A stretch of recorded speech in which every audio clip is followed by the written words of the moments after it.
What's up, Spice Droppers? It's Charlie from Ferndale. Bink!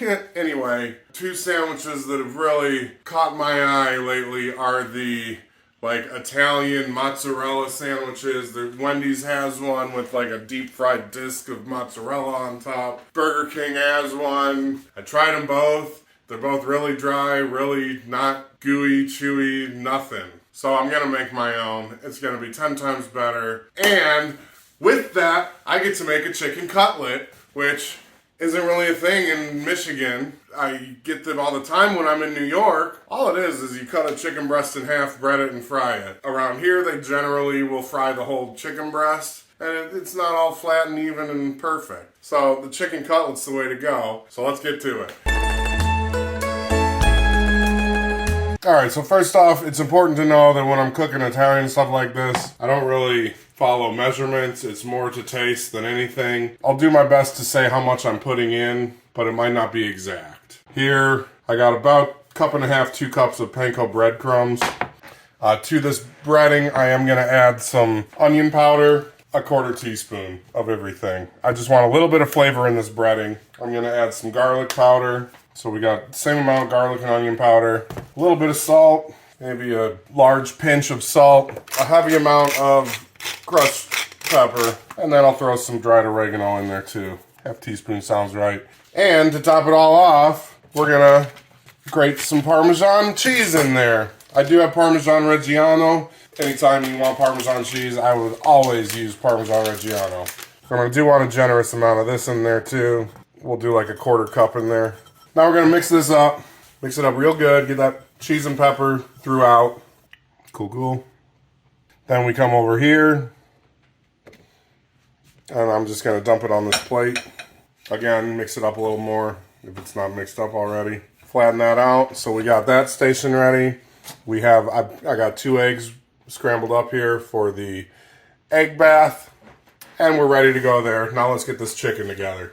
For the chicken, I got the biggest, chunkiest breast I could find, just to make it easier to show how to cut through the middle and everything. First things first on this, I'm gonna cut this fat off, cut this fat ring around here off. Now I'm gonna flip it over and we're gonna cut the chicken tender off. We just want the breast here. So you just kind of find that, it looks like a heart. We're basically cutting right down here. But it's easier to do on this side. And we can fry this up. I mean, honestly, if you're making sandwiches for a lot of people, you can use this for a sandwich too and just cut that right down the middle too. But I'm just gonna fry these up and eat some chicken tenders too, probably. Chicken cutlet, a lot like the pork tenderloin I did for Christmas, although this one we're cutting all the way through. So you just kind of want to find the halfway point in that thickest part and start going through slowly. And you can see, we're roughly the same thickness there. Now, obviously at this tapered end, it gets a little skinnier, so one side will be longer than the other. This is the one we'll use for the sandwich, because that's very beautiful. And this one, you can still make a sandwich out of it. So now that we got this beautiful chicken cutlet, we're gonna throw that in that egg bath. And this, again, you're gonna wanna use the wet, dry hand method. And I will probably mess that up like normal. Now that it's nice and coated, let that drip off and throw it in the breadcrumbs. Coat it. See, I already messed it up. Use my dry hand. Coat it very generously. Now I'm going to throw it back in the egg wash. I'm going to use my wet hand again. Again, just flip it. Let it drip off. I know you can't see that, but we're letting it drip off. Throw it back in the dry. Switch back to dry hand. Coat evenly. And again, generously. Now, because we want that chicken to kind of soak in the breading and really become one entity, we're going to set this aside on the plate while we get the marinara sauce ready. Now, one of the great things about this recipe is it's a lot of fun to make. And you can get the kids involved, and you can, teach them how to cook and make it fun and messy. So what we're going to do, I got a, 28-ounce can of whole tomatoes without skin. And we're going to throw that in this bowl. Now we're just going to dig in and mash those up with our hands. And now we're having fun mixing up the tomatoes. We're gonna use all of the sauce. Put it on so many different things, but it definitely goes on Parmigiana di Pollo sandwich. Alright, here we go. We're ready. Honestly, you could use that as a dipping sauce. but we're gonna add some stuff to it. For the sauce, we got a medium saucepan with some oil in it. We're gonna let that heat up. I have half an onion chopped, and I have 4 heads of garlic that we're gonna sliver. I have these 4 garlic cloves, and I purposely kept them whole. We do want to chop off that little end. That's gonna be bitter and harder to eat. And then what we're gonna do is cut these into slivers. So real fine. You see? And we're gonna throw those in once we start cooking. All right, let's throw those onions in. Once these start simmering and getting translucent, we will start adding more stuff. All right, those onions are looking good, wouldn't you say? Spice droppers, spice droppers.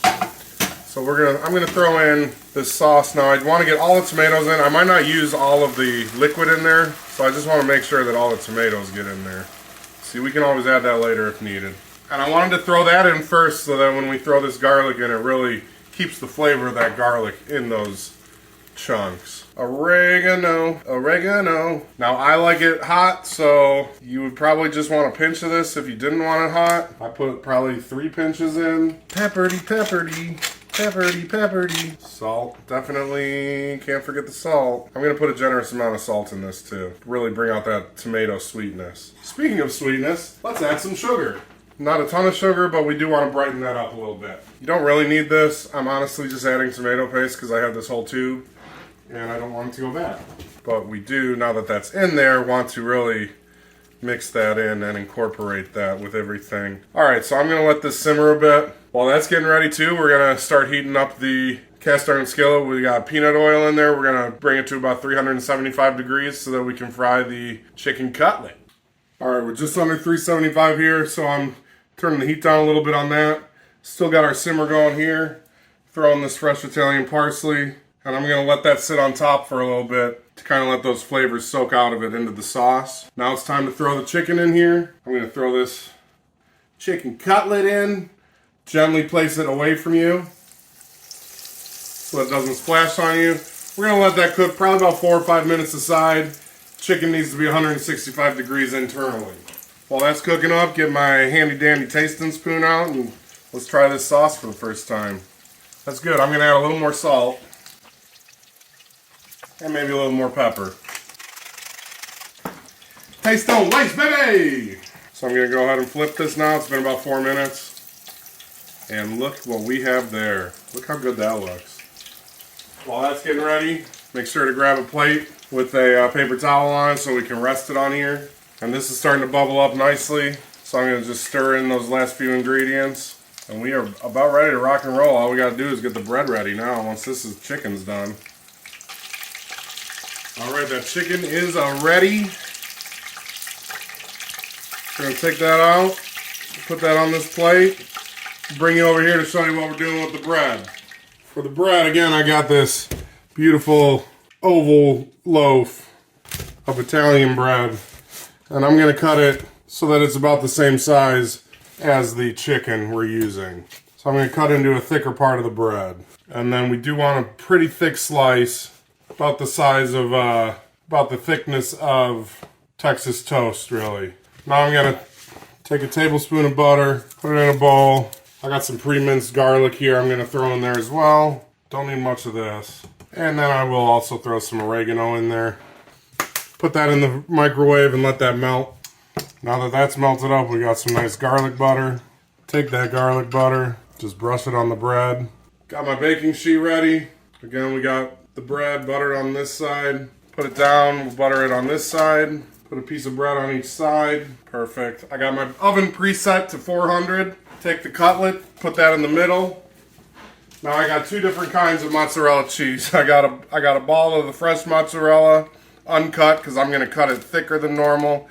And then I have this stuff that I'm going to put on top so that it melts and browns a little bit. So before I put any cheese on, spoon out a little bit of this marinara on top here. Got these 2 gobs of cheese. And then we'll throw on the slices of mozzarella to melt down and brown up a little bit. Alright, spice droppers, the time has come to make delicious sandwiches, all for fun. Look at that. Now, I know I said 400, but after about 8 minutes, I ended up turning it up to 450. So I'd say probably about 8 minutes at 450 would be great. Got my plate. First piece of bread. Gonna throw some of this sauce on there. Yum, yum, yum. This chicken's enough for like 2 sandwiches. Oh man, look at all that cheese too. That's gonna be delicious. Take the other piece of bread, throw some more of the sauce on here. Now I can already tell you, that other chicken that we didn't use, the part we cut off, I fried that up anyway. I got enough sauce left over, I have bread left over. I can already tell I'm gonna make another sandwich tomorrow. Now we're gonna put that right on top. Ooh, baby. Now if that's not a sandwich, I don't know what is. Gonna cut it on an angle because I'm not a jerk. Oh man, listen to that crunch. Oh man, would you just look at it? Tell me that doesn't look good. Spice droppers, we did it again. We did it again. We did it again and again and again. Whew.